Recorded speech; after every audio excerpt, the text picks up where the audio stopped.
మనం జ్ఞాపకం చేసుకోండి. మీ దేవుడు ఎవరై ఉన్నాడు? మీ దేవుడు ఎవరై ఉన్నాడు?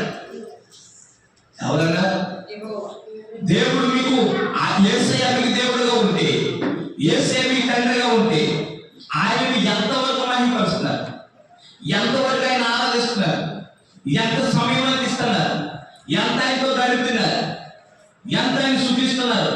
మీ నోటిలో ఏముంటుంది? ఎప్పుడు తండ్రి నామం ఉంటుందా? బూతులు ఉంటున్నాయి. ఎప్పుడు యేసుని స్తుతించేదా? ఆబాదాలు ఉంటున్నాయి. ఇది మిమ్మల్ని ప్రశ్న చేసుకోవాలి. దేవుడు నీకు ఆయన మీకు దేవుడుగా ఉంటే ఆయన స్వభావం నీలో ఉండాలి, ఆయన మనస్తత్వం నీకు ఉండాలి, ఆయన ప్రవర్తన నీకు ఉండాలి, ఆయన అంటే జీవితం నీకు ఉండాలి. మన పూర్వ స్థితిలో మనం ఉండకూడదు, మన మార్పు స్థితిలో వాళ్ళే ఉండాలి.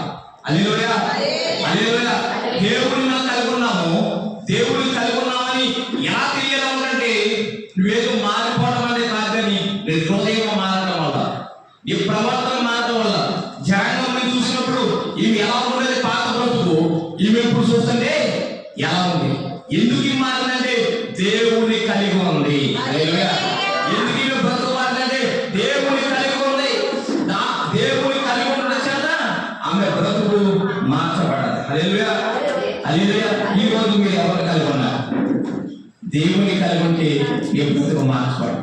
ఈ రోజు చాలా మంది దేవుని కలిగి ఉన్నారు, లోకాన్ని కలిగి ఉన్నారు, లోక ఆశని కలిగి ఉన్నారు, లోకంలో